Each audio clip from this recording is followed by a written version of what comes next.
그래도 항상 호의호식하며 살았고 단 한순간도 힘들었던 적이 없었고 해방 후에도 대세의 편에 딱 붙어서서 살아남았단 말이죠.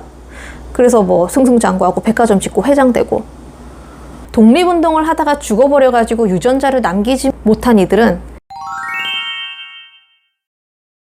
안녕하세요, 고작가의 휴먼레코드입니다. 오늘은 황석영 작가의 강남몽에 대해서 이야기를 해보려고 해요. 책이 나온 게 2009년인데 그 2008년에 제가 등단을 했어요. 그래서 그때 이 책이 서점에 제 책과 같이 깔려 있었는데 이 책에 별로 관심이 없었어요. 예, 오로지 제 책에만 관심이 있었습니다. 그런데 이렇게 나이를 먹고 세월이 흐르고 이제 관심사가 점점 넓어지다 보니까 이 강남사에 대해서 관심이 생기게 되었고, 그래서 결국에는 이 책을 보게 되었네요. 이 책은 크게 강남 개발 역사와 삼풍백화점 붕괴, 이 두 가지를 다루고 있는데요. 강남 개발의 역사에 대해서는 다음 시간에 다루기로 하고, 오늘은 삼풍백화점 붕괴에 대한 이야기를 집중적으로 해보도록 하겠습니다. 이 책은 총 5장으로 나뉘어져 있는데 1장은 화류계 마담이었다가 재벌의 후처가 되는 박선녀 이야기. 좀 재밌어요. 그 사치스럽고 쇼핑하고 시간을 죽이는 이야기가 주를 이루기 때문에 살짝 보기에도 되게 괜찮습니다. 1장은.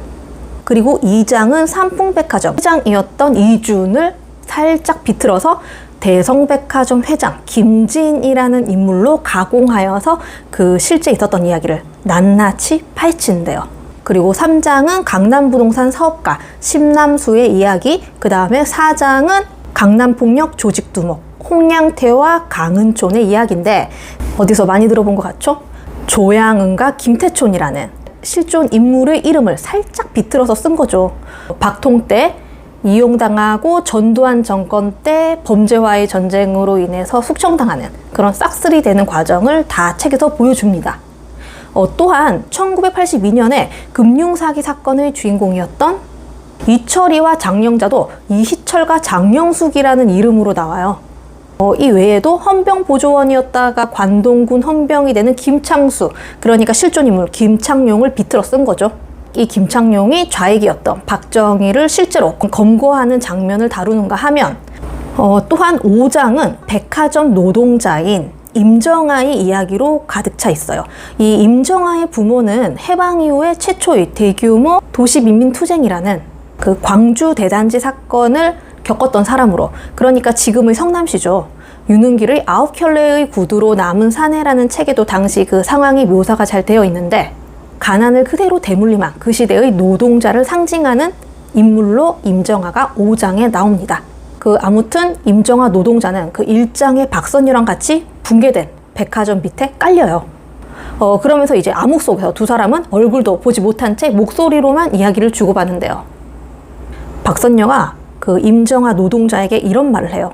내가 돈이 많다. 그러니까 여기서 나가면은 내가 너를 좀 도와주겠다, 물질적으로. 그러자 임정아가 상당히 기분 나빠하면서, 아니 당신이 뭔데 나를 도와줍니까? 내가 왜 도움을 받아야 합니까? 라면서 거절을 하죠. 하지만 이제 결국에 마지막에 끝까지 생존한 사람은 임정아였고, 박선녀는 세상의 빛을 보지 못하고 죽게 되는데요. 박선녀는 어릴 적에 생활고에 시달리다가 그 얼굴을 앞세워서 화류계의 마담이 되고, 고위관리직과 교류를 하면서 그렇게 얻은 정보로 땅 투기를 하여서 돈을 버는 인물로 나오는데요. 그래서 나중에 대성백화점 회장의 후처로까지 들어가게 되는 인물이에요. 그런데 이렇게 부실하게 지은 백화점에서 쇼핑을 하다가 깔려서 죽는 거죠. 작가는 왜 그런데 박선녀만 죽였을까요? 이들은 모두 처음에는 가난했었단 말이죠. 임정아도 마찬가지고 박선녀도 마찬가지고. 그런데 이제 박선녀는 화류계로 이제 검은 돈을 벌어가지고 승승장구를 한 인물이고, 그 노동자였던 임정아는 아무리 노동을 해도 많이 벌지 못하죠. 지금처럼 SNS가 있어서 이제 그런 땅 투기 정보를 많이 가지고 있다고 하더라도 큰 돈이 없기 때문에 땅을 사서 투기를 해서 돈을 벌 수 없었을 거란 말이죠. 결국에는 돈이 돈을 버는 건데요. 작가는 정직하게 노동하면 돈을 벌 수 없다? 하지만 그렇다고 해서 돈이 많은 박선녀도 결국에는 자신의 앞날을 보지 못하고 언제 죽을지도 모르고 그렇게 아둥바둥 벌면서 산다. 뭐 결국에는 인생 무상이다? 그런 말을 하고 싶었던 걸까요? 저는 이 소설에서 그 김진이라는 인물에 좀 주목을 했어요. 일제강점기 때 일본군의 밀정으로 그는 활동을 했는데요. 그리고 해방 후에는 자신의 그런 주특기를 살려서 미군정 정보요원 CIC가 돼요.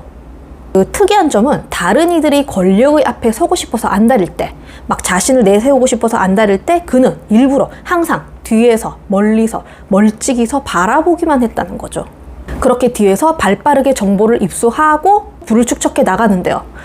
그리고 당시에는 한국전쟁이 일어난 직후였기 때문에 그 대부분 건물들이 불타고 뭐 소실된 탓에 건설업이 호황기였단 말이에요. 그래서 그는 일찌감치 정치 쪽에는 이제 손을 끊고 건설 사업에 뛰어듭니다.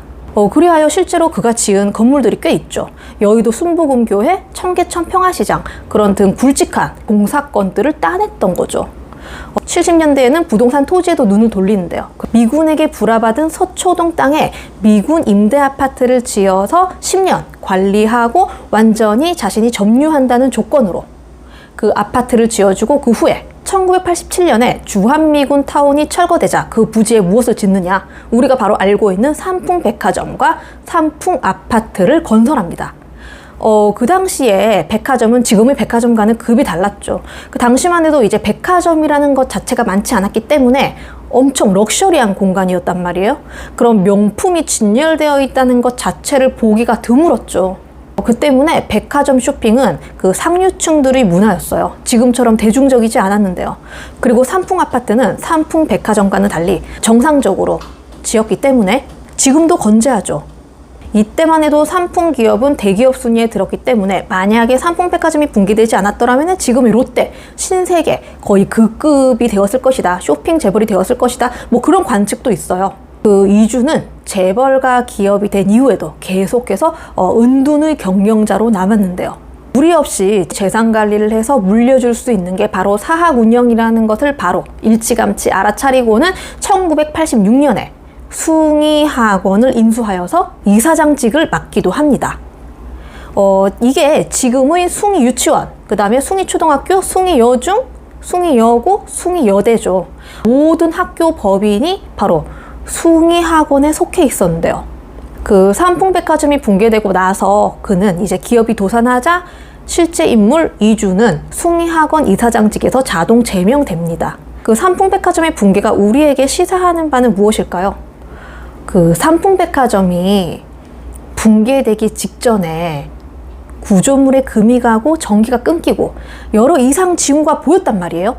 그런데도 불구하고 경영진들 중에 그 누구도 공사를 하기 위해서 백화점을 휴업해야 한다 라는 말은 아무도 하지 않았다고 하죠.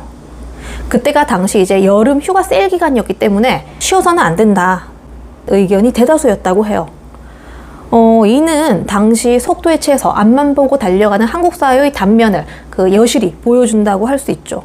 그 고속성장으로 인해서 한순간에 모든 것이 와르르 붕괴되고 많은 이들의 목숨을 앗아가고 그 심지어는 자신의 사랑하는 사람, 후처까지 이제 잃어버리게 되는 소설 속 그리고 이 현실의 주인공은 뒤늦게 후회해도 소용이 없었죠. 이렇게 뭔가 소설이 권선징악의 결말로 가는 것 같지만 꼭 그렇지도 않아요. 그들은 타격을 받긴 했지만 그것은 아주 작은 미스에 불과했을 뿐이죠. 저는 이 소설을 읽으면서 그 시류에 항상 발맞춰서 편승하고 성공가도를 달리다가 검은 돈을 만지고 그렇게 출세하고 성공하고 그러나 결국에는 백화점을 붕괴시키고 저는 좀 이 인물의 이야기에 좀 더 몰입하게 되더라고요. 그러니까 삼풍백화점의 실제 주인 이준 이야기인데요. 되게 기분이 찜찜한 거예요. 그들은 일제강점기 때 독립운동을 하지 않았잖아요. 그리고 일본군의 편에 섰단 말이에요. 김창수 같은 경우 만주군인데도 승승장구를 하여서 사회의 요직을 차지하는가 하면 밀정을 했던 김진도 건설 사업에 뛰어들어서 대한민국 1%의 부유층이 된단 말이에요. 우리는 이들의 삶에 대해서 어떻게 받아들이고 어떻게 해석을 해야 되는 걸까요? 이거를 리처드 도킨스가 쓴 이기적 유전자의 책에 대입을 시켜서 봐야 할까요? 이기적 유전자의 성공 사례를 우리는 봐야 되나요? 독립운동을 하다가 죽어버려가지고 유전자를 남기지 못한 이들은 그럼 살아남지 못했으니까, 유전자를 퍼뜨리지 못했으니까 열등한 사람들인가요? 유전자를 남겼다고 할지라도 그 후손 대부분들이 어렵게 살아가고 있죠. 이게 현실이란 말이에요. 우리는 이러한 현상을 어떻게 받아들여야 되는 걸까요? 기회주의적이라고 해야 하나요? 아니면은 살아남는데 아주 유리한, 똑똑한 유전자라고 해야 할까요? 이런 의문문을 끝으로 이번 영상을 마치려고 합니다. 좀 다 같이 생각해보는 시간을 가졌으면 좋겠어요. 여러 댓글들을 남겨주시면 감사하겠고요. 그러면 시청해주셔서 감사합니다. 다음 시간에 또 만나요. 안녕!